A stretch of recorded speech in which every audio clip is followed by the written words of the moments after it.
Hey everyone, welcome back. Thanks for joining us. Today we've got a brand new story to share with you. So let's begin. I used to think that marriage was just about staying in the room. Even if the room was loud, even if you were tired, you just stayed. But looking back at that Sunday, I realized I hadn't been living in a marriage. I'd been a prop in a long-running play I never auditioned for. The shift started at 4 a.m.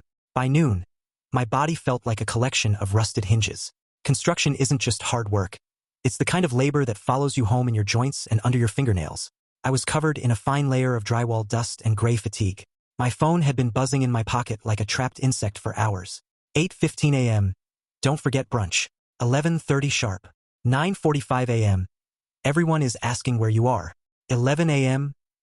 I didn't answer because I was holding a nail gun, not a mimosa, but because I still loved her, or at least I loved the person I thought she was. I didn't go home to sleep.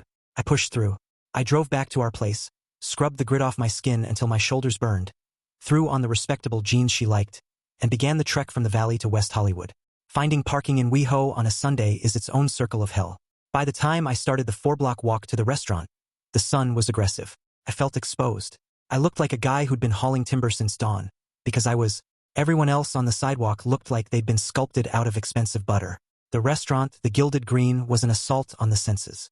It was a sea of white linen, clinking glass, and that specific type of high society laughter that sounds like it's being practiced in a mirror. I saw them in the corner. Elena and her circle. They were the curators of vibe PR, high-end real estate, consultants, people who moved in a world of aesthetics while I moved in a world of foundations. As I approached, I waited for a look of relief. Hey, you made it. I know you're exhausted. Instead, Elena didn't even break her stride in the conversation. She just flicked her wrist toward an empty, cramped chair at the end of the table. It was a gesture you'd give a waiter who was late with the breadsticks. Took your time, she muttered, her eyes already drifting back to her friend Chloe, who was explaining why a $4,000 retreat in Ojai was practically a steal. I sat down. My back screamed at the stiff wooden chair. I wasn't a husband in that moment. I was a blemish on a perfectly curated Sunday morning. I signaled for a black coffee. No sugar, no cream. I needed something bitter to match the atmosphere. So, Chloe said, adjusting her sunglasses on top of her head, a pair that probably cost more than my first truck. Elena says you're still doing that project? Out in the heat. I opened my mouth to tell her we were finishing the structural framing for a new clinic, something that actually mattered to the community. But Elena didn't let me. He's always working, she said, swirling her third mimosa. She laughed, but it wasn't a warm sound. It was sharp, meant to cut. Honestly, girls, I basically live like a bachelorette. I have a roommate who occasionally leaves boots in the hallway. The table erupted.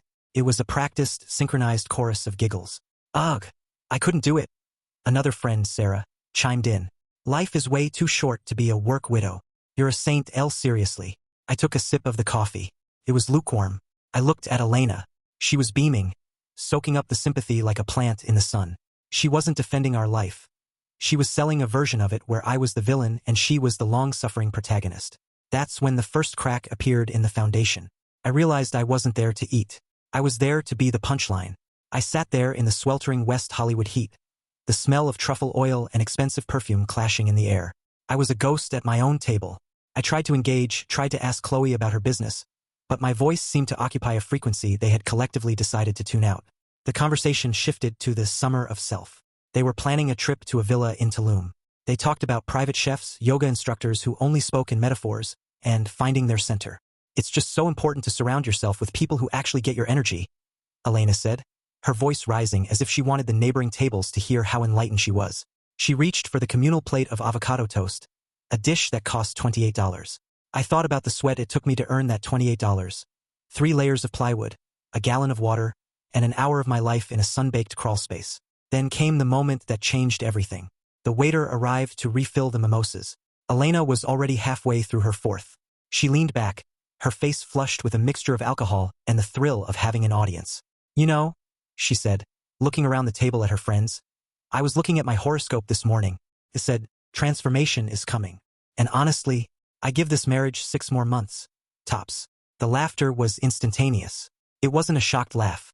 It was the sound of a group that had heard this joke a dozen times before. Chloe clapped her hands together.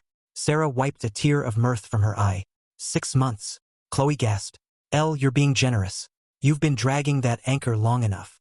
I know, Elena smirked, finally looking at me, but not with love. She looked at me with a cold, amused pity. But I have to be patient, right? Good things come to those who wait for the paperwork. The world went very quiet for me then. The clinking of silverware, the hum of traffic on Sunset Boulevard, the thumping house music from the speakers. It all faded into a dull, distant roar. I looked at her, really looked at her. I saw the calculation in her eyes, the way she smirked for her friends, feeding off their validation like a parasite. I didn't feel angry. That was the strange part. I felt a sudden, icy clarity. It was the same feeling I get on a job site when I realize a beam is rotten. You don't get mad at the wood. You just realize the structure can't be saved. I set my coffee cup down. It made a sharp, definitive clack against the marble. The laughter at the table died down, not because they felt guilty, but because I was finally doing something they hadn't scripted. 6 months, Elena? I asked. My voice was low, steady. It sounded like a different person's voice. Someone who wasn't tired anymore. She rolled her eyes. Oh, stop. Don't be so dramatic. It was a joke. We're just talking. I'm not joking, I said. I reached down and felt the weight of the gold band on my finger. It had felt like a part of my body for 5 years. Now it felt like a piece of scrap metal. I slid it off. My knuckles were swollen from the morning's work, making it a struggle, but it finally gave way. I placed the ring in the center of the table, right next to the half-eaten avocado toast. You're right about one thing, I said, standing up. My chair scraped against the tile with a sound like a scream. Transformation is coming, but your timeline is off. The table was paralyzed. Chloe's mouth was literally hanging open. Elena's face went from flushed red to a ghostly, sickly white. I'm giving it 6 minutes, I said, and I've already used 5. I didn't wait for a rebuttal. I didn't wait for her to tell me I was overreacting or that I was embarrassing her. I turned and walked toward the exit. Leo, get back here, she hissed, her voice cracking as the reality of the public spectacle hit her. You're making a scene. Leo, I didn't turn around.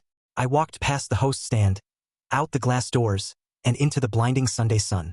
I felt the heat hit my face, and for the first time in years, I took a breath that went all the way down to my lungs. I started walking toward my truck. Behind me, I heard the restaurant door swing open. The walk back to my truck felt like walking through a dream where the physics had suddenly changed. I felt lighter, as if I'd left a 100-pound rucksack on that restaurant patio. Behind me, Elena's voice was a sharp, jagged needle piercing the air. Leo, stop. This is pathetic. I reached the truck, climbed in, and locked the doors. The click of the deadbolt was the most satisfying sound I'd heard in a decade.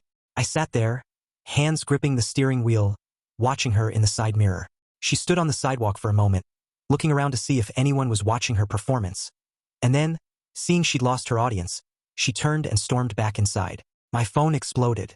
Buzz, buzz, buzz. I didn't even look. I drove. I didn't go home. I couldn't. Every corner of that house was haunted by her aesthetic. Instead, I found myself in a quiet park in the valley, sitting on a bench under a sprawling oak tree. I finally pulled the phone out. 42 messages. Most were from Elena, ranging from, I'm sorry, it was a joke, to you're a coward for walking out on the bill. But then, a message came from a number I didn't have saved. It's Maya, from brunch. Can we talk? Not here. 4 p.m. at the diner on 4th. Maya. She was the quiet one. The one who usually sat at the end of the table, nursing a single coffee while the others performed their high-octane lives. I'd always felt a weird kinship with her. A silent I see you, across the table of mimosas and lies. I met her at 4 o'clock. She looked different without the group, softer, more human. She didn't order a drink. She just pushed a folder across the table toward me. I've been waiting for you to wake up, Leo, she said quietly. But I didn't think you'd do it so loudly. That was impressive. I just couldn't breathe in there anymore, I told her. Maya sighed, looking down at her hands. You need to know that today wasn't a one-off. That 6 months joke? She's been saying it since February. To everyone. Our group chat is basically a war room for her exit strategy. My stomach dropped. What do you mean, exit strategy? Maya opened the folder. It was filled with printed screenshots of a group chat I was never invited to. Elena, he's so oblivious. I'm moving the savings into the hidden account slowly. He thinks it's just inflation on the grocery bills. Chloe, smart. Make him look like the one who left. Plays better for the settlement. Elena, exactly. I'm just waiting for him to snap. He's so predictable. He'll take the bait eventually. I stared at the words. They were cold, surgical, and completely devoid of the woman I thought I'd married. This wasn't a marriage that had failed. It was a crime scene in progress. Why are you showing me this? I asked, my voice barely a whisper. You're her friend. I was her friend, Maya corrected. But my brother went through this. His ex destroyed him, took the house, the dog, his dignity, all because she played the victim better than he played the truth. I saw that look on your face today. You aren't the villain she's trying to make you. She leaned in closer. She's going to tell everyone you abandoned her. She's probably already calling a lawyer to say you're emotionally unstable. These texts, they prove premeditation. They prove financial fraud. They're your shield. I looked out the window of the diner. The sun was setting, casting long, bruised shadows across the pavement. I realized then that my 6-minute exit hadn't just saved my afternoon. It had disrupted a trap that had been set months ago. What do I do now? I asked. Maya reached out and tapped the folder. You stop being the character she wrote for you. You go to Marcus. You get a lawyer. And you don't say another word to her without a witness. I stood up, the weight of the folder heavy in my hand. I felt a strange surge of adrenaline. For months, I'd been playing a game I didn't know existed. Now I knew the rules, and I was done being the punchline. The drive to Marcus's place was a blur of neon signs and heavy thoughts. Marcus had been my best friend since we were both 18, hauling drywall for a local contractor. He was a man of few words and a lot of common sense. When I showed up at his door with a folder of screenshots and a ghost-white face, he didn't ask questions. He just opened the door and handed me a beer. She finally pushed it too far? He asked, leaning against his kitchen counter. She didn't just push it, Marcus. She built a whole other world behind my back. I dropped the folder on his table. We spent the next 2 hours going through Maya's gift. It was more than just mean-spirited gossip. Elena had been documenting my moods, mostly just me coming home exhausted and wanting to sleep, as evidence of emotional withdrawal. She had been coaching her friends on how to testify about my controlling nature regarding the finances I was actually providing. She's playing chess, Leo, Marcus said, his voice low and dangerous. And you've been playing house. By Monday morning, the adrenaline had turned into a cold, hard resolve. Marcus put me in touch with a lawyer named Sarah Rivera. She wasn't the kind of lawyer who worked in a glass tower in Century City. Her office was tucked behind a modest storefront in Burbank. She specialized in high-conflict dissolution. When I showed her the screenshots, she didn't smile, but her eyes sharpened. In a divorce, there is the truth and then there is the narrative, she explained, tapping the folder. Your wife was building a narrative of abandonment and financial abuse. But because you walked out publicly, and because we have these time-stamped messages showing she was planning this while you were still paying the mortgage, we can flip the script. What's the first move? I asked. Aggressive transparency, she said. We file today. Before she can claim you disappeared, we serve her with a petition that includes a request for a forensic accounting of your joint accounts. The next 48 hours were a whirlwind of paperwork. I changed my direct deposit. I opened a new account at a bank she'd never used. I even got a P.O. box. Felt like I was dismantling a bomb. The explosion happened on Wednesday afternoon. I was on a job site, standing on a scaffold, when my phone started vibrating so hard I thought it would vibrate off my belt. It was Elena. I didn't answer. Then came the texts, a frantic, jagged stream of consciousness. Elena, a process server? At my work? How could you humiliate me like this? Elena, Leo, pick up. This is a misunderstanding. We need to talk about the house. Elena, you think you're so smart. My lawyer is going to destroy you for leaving me with nothing. I looked down at the street from the 3rd story of the building I was framing. For years, I'd been terrified of her anger. I'd walked on eggshells to keep the peace. But standing there in the wind, with a hammer in my hand and a clear conscience, I realized her anger couldn't reach me anymore. It was just noise. I blocked her number. That evening, I went back to the house to get my essentials. Sarah Rivera had insisted I take a peacekeeper, an off-duty officer, to ensure there were no false claims of domestic issues. Walking into that house felt like entering a stranger's museum. The minimalist furniture I'd paid for, the art she'd picked out to elevate our status, the candles that smelled like sandalwood and debt. Elena was there, sitting on the sofa. She wasn't screaming anymore. She was crying, the soft, cinematic kind of crying she used when she wanted something. Leo, please, she whispered, looking up at me. We can fix this. I was just scared. I didn't mean those things in the chat. I didn't stop. I went to the bedroom and started pulling my work clothes into a duffel bag. You weren't scared, Elena? I said, not looking back. You were bored, and you thought I was too stupid to notice the game you were playing. I have nothing, she shouted, the mask finally slipping. You're taking the stability. You're taking the life I built. No, I said, zipping the bag. I'm taking the life I built. You're left with the performance. I hope your audience is worth the price of the ticket. As I walked out the front door for the last time, I left the house keys on the entryway table. The same table where she kept a decorative bowl for positive intentions. I didn't feel like a villain. I didn't even feel like a hero. I just felt like a man who had finally stopped clapping for a show that had been over for a long time. The months that followed were a masterclass in the difference between noise and substance. Elena's world, built on a foundation of optics, began to crumble under the weight of actual sunlight. Because of the evidence Maya provided, the legal battle wasn't the marathon Elena had planned. When confronted with her own words, the documented financial diversions, and the premeditated exit strategy, her legal team shifted from offensive to damage control. There was no alimony.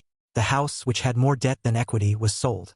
I walked away with my retirement intact, my truck, and a profound sense of silence. But the real change wasn't in a courtroom. It was in the mornings. I moved into a small, sun-drenched loft in a neighborhood where nobody cared about vibes. It smelled like fresh coffee and sawdust, and for the first time in 5 years, the air didn't feel heavy with someone else's expectations.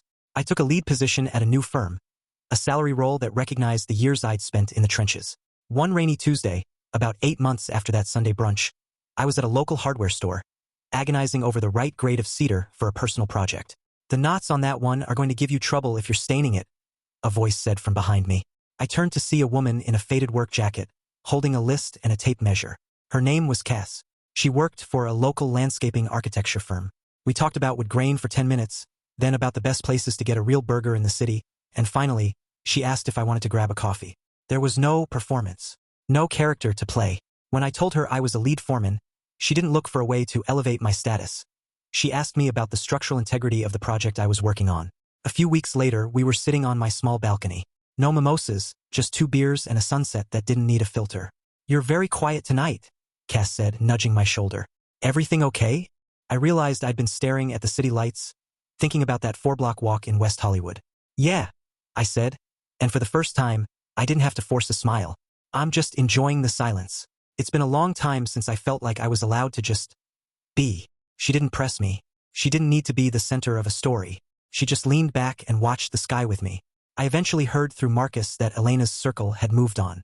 Without the drama of her marriage to fuel their brunch conversations, Chloe and Sarah had found a new victim to patronize. Elena was living in a small apartment, still posting about new beginnings and healing. But the likes were fewer, and the audience had grown bored. The play had closed, and the theater was empty. I looked at my hands, calloused, clean, and minus a gold band that had never really fit. I had learned a hard lesson. You can't build a life with someone who sees you as a prop. You can't love someone into being a partner. And most importantly, you can't see the horizon if you're always looking at the script. I stood up and went inside to help Cass with the dinner we were making together. It wasn't a show.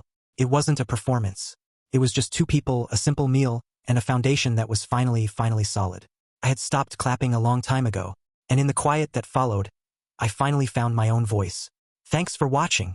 If you enjoyed this video, don't forget to like, comment, and subscribe for more stories like this. See you next time.